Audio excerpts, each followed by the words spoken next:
Welcome to 108 news Telugu. బులెటిన్ల ముందుగా headlines. శాంతి నాకు కూతురు లాంటిది, సంచలన వ్యాఖ్యలు చేసిన విజయసాయిరెడ్డి. న్యాయం కోసం వచ్చిన మహిళపై సిఐ వేధింపులు, సస్పెండ్ చేస్తూ ఉత్తర్వులు జారీ.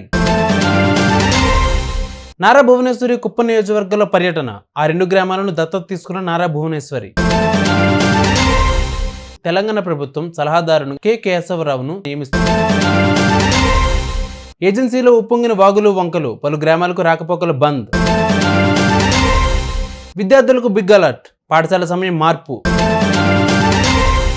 శాంతి అనే ప్రభుత్వ ఉద్యోగినితో వైసీపీ రాజ్యసభ సభ్యుడు విజయసాయిరెడ్డికి అక్రమ సంబంధం ఉందనే వార్తలు పెద్ద ఎత్తున ప్రచారం అవుతున్న సంగతి తెలిసిందే. ఈ నేపథ్యంలో ఎక్స్ వేదికగా విజయసాయి స్పందిస్తూ ఆసక్తికర వ్యాఖ్యలు చేశారు. ఏపీ ఎండోన్స్మెంట్ ఆఫీసర్గా ఉన్న శాంతిని 2020 సంవత్సరంలో వైజాగ్ సీతమ్మధార ఆఫీసులో మొట్టమొదటిగా కలిసినప్పటి నుంచి ఇప్పటి వరకు ఆమెను కూతురుగానే భావించానని, ఒక తండ్రిలో ఏ సహాయం కావాలన్నా చేశానని అన్నారు. తనకు కొడుకు పుట్టాడని చెబితే వెళ్లి పరామర్శించారని తెలిపారు. తాము తాడేపల్లి ఇంటికి తీసుకొస్తే ఆశీర్వదించారని చెప్పారు. ఏ పరాయి మహిళతోనూ అనైతిక అక్రమ సంబంధాలు తనకు లేవని స్పష్టం చేశారు. తాను నమ్మిన దేవదేవులు శ్రీ శ్రీ వెంకటేశ్వర స్వామి సన్నిధిలో కూడా ఇదే మాట చెబుతానని అన్నారు. న్యాయం కోసం వచ్చిన బాధితులకు బాసటగా నిలవాల్సిన పోలీసులు అడ్డదారులు తొక్కుతున్నారు. తాజాగా న్యాయం కోసం వచ్చిన ఓ బాధితురాలని సనత్ నగర్ సిఐ లైంగికంగా వేధించిన ఘటన వెలుగులోకి వచ్చింది. సిఐ పురేందర్ రెడ్డి సదరు మహిళతో అందంగా ఉన్నావు, చెప్పిన ప్లేస్ కి రావాలి అంటూ మెసేజ్లు చేశాడు. సిఐ వేధింపులు ఎక్కువ అవుతూ ఉండడంతో బాధిత మహిళ సైబరాబాద్ సిపిని ఆశ్రయించింది. సిఐ తనతో చేసిన అసభ్య చాటింగ్ ను సిపికి బాధితురాలు చూపించింది. దీనితో సిఐ పురేందర్ రెడ్డిని సస్పెండ్ చేస్తూ సైబరాబాద్ సిపి ఉత్తర్వులు జారీ చేశారు. ఈ ఘటనకు సంబంధించి పూర్తి వివరాలు తెలియాల్సి ఉంది. సీఎం చంద్రబాబు సతీమణి నారా భువనేశ్వరి ఈ నెల 23, 24, 25, 26 తేదీల్లో కుప్పం నియోజకవర్గంలో పర్యటించనున్నారు. ఈ క్రమంలో కుప్పంలోని 4 మండలాల్లోని మహిళలతో సమావేశంలో పాల్గొననున్నారు. నియోజకవర్గంలో ఉత్తమ మెజారిటీ వచ్చిన గ్రామాలను దత్తత తీసుకుంటామని ఆమె ఎన్నికల ప్రచార సమయంలో హామీ ఇచ్చారు.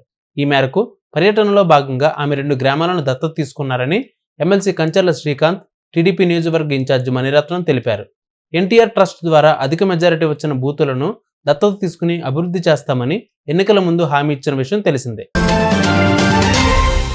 ఇటీవల బీఆర్ఎస్ నుంచి కాంగ్రెస్ లో చేరిన కె కేశవరావును తెలంగాణ ప్రభుత్వం సలహాదారునిగా జూలై 6వ తేదీన నియమిస్తూ ఉత్తర్వులు జారీ చేసిన సంగతి తెలిసిందే. ఈ మేరకు సెక్రటేరియట్లో తెలంగాణ ప్రభుత్వ సలహాదారునిగా కె కేశవరావు బాధ్యతలు చేపట్టారు. సచివాలయంలో మంత్రి తుమ్మల నాగేశ్వరరావు ఆయనకు ప్రత్యేక అభినందనలు తెలిపారు. ఈ నేపథ్యంలో పలువురు కాంగ్రెస్ నేతలు కేకేను మర్యాదపూర్వకంగా కలిసి అభినందనలు తెలిపారు. GHMC mayor Gadwal Vijayalakshmi, cantonment MLA Shri Ganesh తదితరులు ఈ కార్యక్రమంలో పాల్గొన్నారు. గత వారం రోజుల నుంచి కురుస్తున్న వర్షాలకు దుమ్మగూడెం మండలంలో వాగులు వంకలు ఉప్పొంగి ప్రవహిస్తున్నాయి. వీటిని దాటుకుని రాకపోకలు సాగించేందుకు గిరిజనులు అవస్థలు పడుతున్నారు. భారీ వర్షాలకు పెద్దగుబ్బల మంగి వాగుకు వరద నీరు చేరడంతో మండల పరిధిలోని పెద్ద నల్లబల్లి గ్రామం నుంచి కిష్టారం వెళ్లే ప్రధాన రహదారి ధరంపేట వద్ద వాగు ప్రవహించడంతో వాహనాల రాకపోకలు నిలిచిపోయాయి. అంతేకాకుండా చిన్నగుబ్బల మంగి వాగుకు భారీగా వరద నీరు చేరగా వాగులు వంకలు అలుగులు పొంగి కె లక్ష్మీపురం, గౌరారం, సున్నంబట్టి పలు ప్రధాన రహదారులు నీట మునిగాయి. తెలంగాణ ప్రభుత్వం పాఠశాల విద్యార్థుల సమయంలో మార్పులు చేపట్టింది. హైస్కూల్ వేళలను ప్రాథమిక పాఠశాలలతో సమానం చేయడానికి గాను ఉదయం 9:30 నుంచి సాయంత్రం 4:45 వరకు ఉన్న బడివేళలను ఉదయం 9 నుంచి సాయంత్రం 4:15 వరకు పనిచేసేలా మార్చాలని నిర్ణయించింది. కాగా ట్రాఫిక్ రద్దీని దృష్టిలో ఉంచుకుని హైదరాబాద్, సికింద్రాబాద్లో ఉదయం 8:45 నుంచి సాయంత్రం 4 గంటల వరకు పాఠశాలల సమయాన్ని మార్చింది. కొత్తగా మారిన పాఠశాల వేళలను విద్యార్థుల తల్లిదండ్రులు గమనించాలని విద్యాశాఖ సూచించింది. చూసారుగా, ఇది ఇవాళ బులెటిన్ అప్డేట్స్. మరిన్ని అప్డేట్స్తో మళ్ళీ మీ ముందుకు వస్తాను. అంతవరకు కీప్ వాచింగ్ 108 న్యూస్ తెలుగు.